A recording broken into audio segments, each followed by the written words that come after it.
Open both doors of the refrigerator. Locate and remove the lower drawers at the bottom of the refrigerator and set them aside. At the bottom of the glass shelf, find the locking clips on the left and right side.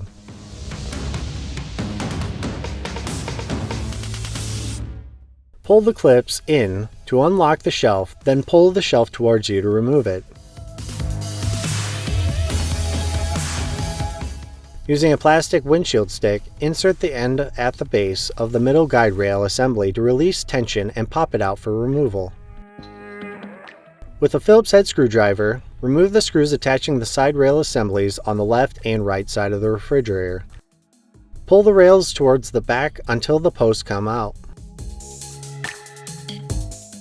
Insert the posts of the new side rails into the holes. Fold the new rails inward to line up the screw holes. Insert and tighten the screws to secure the new rails. Repeat on the opposite side. Insert the tabs of the new middle guide rail into the base of the refrigerator, pressing downward until it snaps into place. Insert the glass shelf on top of the rails. Align the middle locking clip with the hole in the middle guide rail.